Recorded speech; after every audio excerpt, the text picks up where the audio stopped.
Hi friends, welcome to Booms Tamil. வாங்க இன்றைக்கி நம்ம என்ன பார்க்க போகிறோம் அப்படின்னா, வீட்டில் சேர்த்து வச்ச பாலாடையிலேருந்து எப்படி முடிஞ்ச வரைக்கும் கைப்படாமல் வெண்ணெய் எடுத்து அதை எப்படி நெய் காய்ச்சறது அப்படிங்கிறது தான் இந்த வீடியோவில் நம்ம பார்க்க போகிறோம். இதுக்கு முன்னாடியே நம்ம எப்படி வீட்டில் இருக்கிற நம்ம ரெகுலராக யூஸ் பண்ணுற பால்லேருந்து எப்படி பாலாடையை சேகரித்து அதில் எப்படி ஃப்ரெஷ் க்ரீம் பண்ணுறது அப்படிங்கிறத நம்ம பார்த்துருக்கோம்.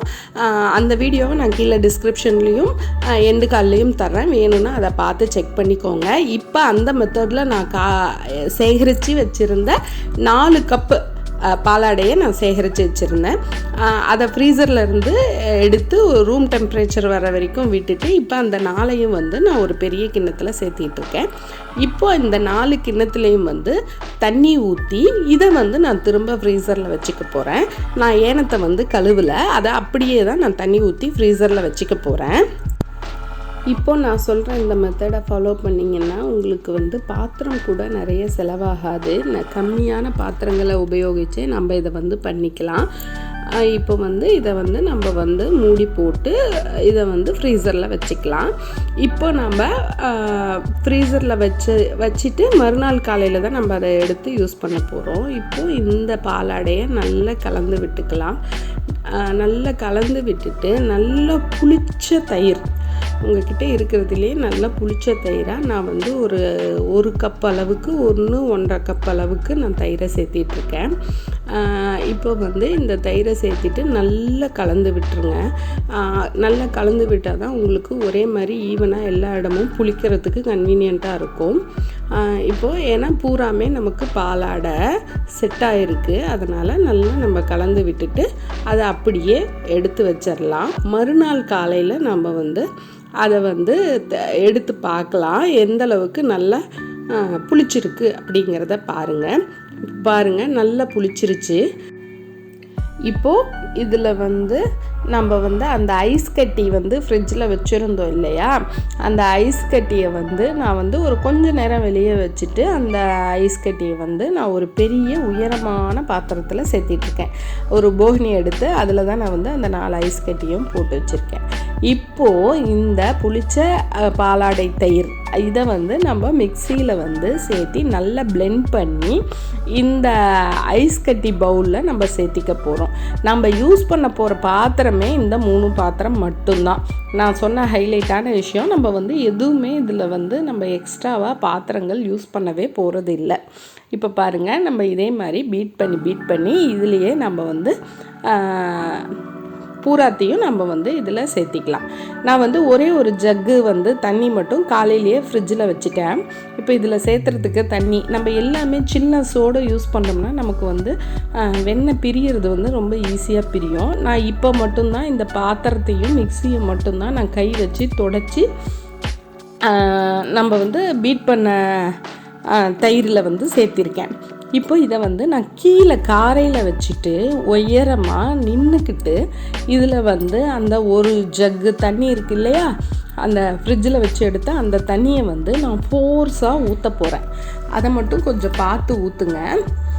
வேகமாக நம்ம இப்படி ஊற்றக்குள்ள உங்களுக்கு ரொம்ப அழகாக இந்த வீடியோவில் எனக்கு எந்தளவுக்கு கிளியராக தெரியுதுன்னு எனக்கு தெரியல, ஆனால் எனக்கு ரொம்ப அழகாக அந்த வெண்ணெய் பிரிஞ்சு தனியாக மேலே வர்றது அவ்வளோ க்ளீனாக தெரிஞ்சது. பாருங்கள், நான் ஜூம் பண்ணி காட்டுறேன், ஓரளவுக்கு உங்களுக்கும் தெரியும் அப்படின்னு நினைக்கிறேன். பாருங்கள் எந்த அளவுக்கு அப்படியே நீட்டாக அது பூராமே வெண்ணெய் தான், அழகாக வெண்ணெய் பிரிஞ்சு வந்துருச்சு. இப்போது நீட்டாக பிரிஞ்சு வந்திருக்கு பாருங்கள். இப்போ நான் இதை மேலே கொண்டு வந்து வச்சுட்டேன். இப்போ பாருங்கள், தொட்டோம்னா பூரா நமக்கு வெண்ணெய் ஈஸியாக கிடச்சிருச்சு. இப்போது இதை நம்ம கை வைக்கல. இப்போது அதே மிக்சி இருக்குல்ல, அந்த மிக்சியிலே நம்ம இந்த வெண்ணெயை எடுத்துக்கலாம். எதனால் அப்படின்னா, நான் காய்ச்ச போகிறதும் இந்த உயரமான இதே பாத்திரத்தில் தான் காய்ச்ச போகிறேன். அதனால தான் ஒரே பாத்திரத்தை நான் எடுத்துகிட்ருக்கேன்.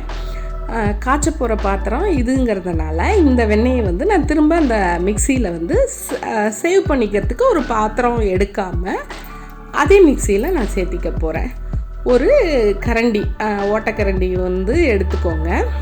அந்த மாதிரி இருக்க கரண்டியில் அழகாக எடுத்திங்கன்னா அழகாக வெண்ணெய் உருண்டு வந்துடும். இதே மாதிரி வடிகட்டி கரண்டியில் பூராவே எடுத்து நான் அந்த மிக்சியில் போட்டு வச்சுக்க போகிறேன். இப்போ பாருங்கள், நல்லா வடித்து எடுத்துக்கலாம். இப்போது இதே மாதிரி எல்லா வெண்ணெயும் அந்த மிக்ஸி ஜாரில் மாற்றிக்கலாம். இது ரொம்ப நல்லா ஈஸியாக வந்துடும். அதுவும் இல்லாமல் இப்போ நீங்கள் வெண்ணெயை தொட்டிங்கன்னா பயங்கர ஜில்லுன்னு இருக்கும். ஏன்னா நம்ம ஐஸ் வாட்டரும் ஐஸ் கட்டியும் தான் சேர்த்திருக்கோம். அதனால் வெண்ணெய் சில்னஸ் ஜாஸ்தியாக தான் இருக்கும்.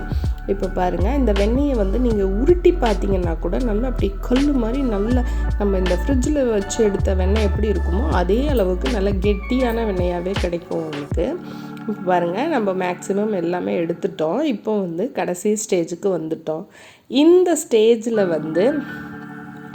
வெண்ணெய் எடுக்கிறது கொஞ்சம் கஷ்டமாக தான் இருக்கும். பாருங்கள், அலசி விட்டு எடுத்தால் கூட பூராமே வந்துடும். இந்த ஸ்டேஜில் நான் வடிகட்டியை வச்சு வடித்து எடுத்துக்க போகிறேன். இப்போ இந்த ஸ்டேஜ் வரைக்குமே நம்ம எடுத்துடலாம். இதுக்கப்புறம் நம்ம வடிகட்டியை வச்சு நம்ம வடித்து எடுத்துக்கலாம். இப்போது இந்தளவுக்கு வெண்ணெய் நமக்கு கிடச்சிருக்கு. இப்போ நம்ம இந்த வடிச்செடுத்துட்ருக்க நேரத்தில் உங்களுக்கு இந்த வீடியோ பிடிச்சிருந்தா மறக்காமல் லைக் பண்ணுங்கள். நம்ம சேனலை இதுதான் முதல் தாட்டி பார்க்குறதா இருந்தால் மறக்காமல் சப்ஸ்கிரைப் பண்ணிக்கோங்க.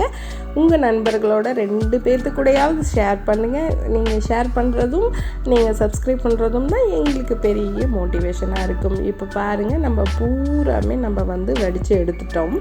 இப்போ இதே மோரை நான் திரும்ப இன்னொரு தாட்டி நான் ஆற்றி விட்டுருக்கேன். அதேமாரி நான் சொன்ன மாதிரி கீழே வச்சுட்டு உயரமாக ஊற்றிருக்கேன். அப்படி நம்ம ஊற்றியும் நமக்கு கை வச்சா கூட உங்களுக்கு பிரியாது.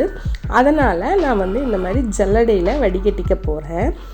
இப்படி கொஞ்சம் கொஞ்சமாக தான் இறங்கும், ஃபுல்லாக ஃபாஸ்ட்டாக இறங்காது. ஏன்னா அடியில் போய் வெண்ணெய் தங்கிக்கும்.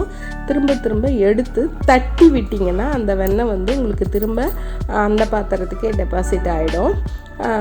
திரும்ப அந்த பாத்திரத்துக்கே போயிடும். இது அடியில் டெபாசிட் ஆகிறதுனால திரும்ப இந்த மாதிரி ஒரு 4-5 தாட்டி ஊற்றுனீங்கன்னா உங்களுக்கு பூராமே ஃபில்ட்ராகி நமக்கு வெண்ணெய் மட்டும் தனியாக கிடச்சிரும். இப்போ பாருங்கள், நம்ம லாஸ்ட்டு ஃபில்டர் ஸ்டேஜுக்கு வந்துட்டோம். நல்லா அப்படி ஆட்டி விட்டு எடுத்திங்கன்னா 100% உங்களுக்கு நல்ல பூரா இது வரைக்குமே நம்ம எதுவுமே கை வச்சு ஒன்றுமே பண்ணலை. எல்லாமே நம்ம கரண்டியவும் ஜல்லடையும் வச்சு தான் எடுத்துருக்கோம். இப்போ பாருங்கள், இதுலேயும் நமக்கு எவ்வளோ வெண்ணெய் வந்திருக்கு அப்படின்னு. இப்போது அந்த வெண்ணெயை அந்த உயரமான பாத்திரத்திலே சேர்த்துக்கிட்டேன். இப்போது பாருங்கள், அதை எடுத்து உருட்டி காட்டுறேன் பாருங்கள். அப்படி கெட்டியாக இருக்குது, சூப்பராக இருக்குது. இப்போது இதோட நம்ம எடுத்து வச்சுருந்தோம்ல அந்த மிக்சியில் இருந்த வெண்ணெயை அப்படியே அதில் சேர்த்திட்டேன். இப்போ இதில் எதுவுமே ஒட்டலை. இப்போது இதை நம்ம கை வச்சு அழுத்தி விட்டோம்னாலும் நமக்கு மணலான வெண்ணெய் அப்படிங்கிற மாதிரி இருக்குது. இப்படி அழுத்தி விட்டிங்கன்னா உங்களுக்கு அந்த தயிர் மிச்சம் இருக்கிற தயிர் எல்லாமே நமக்கு தனியாக ஃபில்டராகி கிடச்சிடும். கை வச்சு அழுத்துறதுக்கு நீங்கள் கரண்டி வச்சே அழுத்தலாம். நான் சும்மா காட்டுறதுக்காக கை வச்சு ஒரு 2 தாட்டி அழுத்திருக்கேன். நீங்கள் அதுக்கப்புறம் கரண்டி வச்சு அழுத்திக்கோங்க. இந்த மோரையும் நீங்கள் கிண்ணத்துலேயே வடித்து விட்டுட்டு நீங்கள் காய்ச்சிக்கலாம். இது பண்ணுறதுக்கு ரொம்ப கஷ்டமாக இருக்குது. முடிஞ்ச வரைக்கும் எடுங்க. மேக்ஸிமம் நிறைய எடுக்கணும்னு இல்லை. நீங்கள் இந்த மோரோடு காய்ச்சினீங்கன்னா உங்களுக்கு கசண்டு அதிகமாக நிற்கும். ப்ளஸ் காய்ச்சிற நேரம் கொஞ்சம் அதிகமாகும். அவ்வளோதானே தவிர இதனால் நமக்கு ஒன்றும் பெரிய ஃபால்ட்டோ நெகட்டிவோ ஆக போகிறதில்ல. முடிஞ்ச வரைக்கும் எடுங்க. இப்போ பாருங்கள், எவ்வளோ கெட்டியாக இருக்குது. அந்த கரண்டியை விட்டு வெண்ணெய் வரமாட்டேங்குது. அந்தளவுக்கு நல்ல கெட்டியான வெண்ணெய் நமக்கு கிடச்சிருச்சு. இப்போது நம்ம அந்த பாத்திரத்தையே நம்ம தூக்கி அடுப்பு மேலே வச்சிட்டோம். இப்போது வெண்ணெய் நமக்கு உருக ஆரம்பிச்சிடும். எதனால் நம்ம உயரமான பாத்திரம் வச்சோம் அப்படிங்கிறது இன்னும் கொஞ்சம் நேரத்தில் உங்களுக்கு தெரிஞ்சிடும். இப்போ நம்ம அந்த கரண்டிலையும் அந்த வடிகட்டி கரண்டி இது 2 இருந்துச்சு இல்லையா, அதையும் நான் இப்போது இதுக்குள்ளேயே சேர்த்திட்டேன். உங்களுக்கு ஈஸியாக அந்த மெல்ட் ஆகக்குள்ளே கரண்டி க்ளீன் ஆகிடும். அந்த கரண்டியை அப்புறம் எடுத்துடலாம். இப்போ பாருங்கள், நம்ம எவ்வளோ உயரமான பாத்திரம், வெண்ணெய் அடியில் சும்மா கொஞ்சம் தான் இருந்தது. இருந்தாலுமே அது எவ்வளோ உயரமாக நமக்கு பொங்கி வருதுன்னு பாருங்கள். இதுக்காக தான் நான் கொஞ்சம் பாத்திரம் பெரிய பாத்திரமாக வச்சது. பாருங்கள், இப்போது ஆஃப் பண்ணிவிட்டு சிம் பண்ணிவிட்டு உங்களுக்கு காட்டிகிட்ருக்கேன். இப்போ பாருங்கள், இந்த ஸ்டேஜில் வந்து ஒரு 1.5 ஸ்பூன் குட்டி ஸ்பூனு வைங்களேன், கொஞ்சமாக வந்து உப்பு சேர்த்திக்கணும். ஏன்னா உப்பு சேர்த்துனீங்கன்னா தான் உங்களுக்கு வந்து பிரியும். கல்லுப்பு இல்லை தூளுப்பு, அது உங்களோட ஆப்ஷன், எது வேணுனாலும் சேர்த்திக்கலாம். இப்போ பாருங்கள், நல்லா இதை நம்ம வந்து கலந்து விட்டு, இது வரைக்குமே வந்து நமக்கு வந்து அடி பிடிக்காது. ஒரு பாதி ஸ்டேஜுக்கு மேலே அந்த ஃபைனல் ஸ்டேஜ் போக போக மட்டும்தான் அடி பிடிக்கும். இப்போ பாருங்கள், இந்த ஸ்டேஜ் வரக்குள்ளெல்லாம் வந்து நீங்கள் கண்டினியூவாக கலந்து விடணும். ஏன்னா இந்த ஸ்டேஜில் தான் அடி பிடிக்க ஆரம்பிக்கும். அடி பிடிக்காமல் இருக்க மாதிரி கலந்து விட்டுக்கோங்க. அடி கம்பல்சரி பிடிக்கும், அதுக்கு ஒன்றும் பண்ண முடியாது. முடிஞ்ச வரைக்கும் அடி தீயாமல் இருக்கும் நீங்கள் கலந்து விட்டிங்கன்னா. இப்போ பாருங்கள், நல்லா கலந்து விட்டு இன்னும் கொஞ்சம் நேரத்தில் நமக்கு வந்து நெய் பதம் வந்துடும். இப்போ பாருங்கள், அந்த ஒயிட் கலரில் இருந்தது பாருங்கள், இப்போது ப்ரௌன் கலர் ஆகிடுச்சு.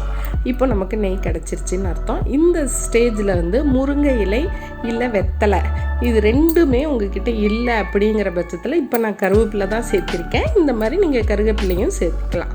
இது வந்து ஒரு எக்ஸ்ட்ரா நமக்கு வாசனையை தூக்கி கொடுக்கும். இப்போ பாருங்கள், நம்ம நெய் தயாராகிடுச்சு. சூப்பராக வீட்டிலையே நீங்கள் இந்த மாதிரி ஹெல்த்தியாக நெய் காய்ச்சி உங்கள் குழந்தைங்களுக்கு கொடுங்க. உங்கள் வீட்டில் இருக்கவங்களும் எடுத்துக்கோங்க, எல்லோரும் சாப்பிட்லாம். ரொம்ப நல்லாயிருக்கும். ஹெல்த்தியான நெய், ஹோம்மேட் நெய். பிடிச்சிருக்கும்னு நினைக்கிறேன். அடுத்த வீடியோவில் சந்திப்போம். பாய்.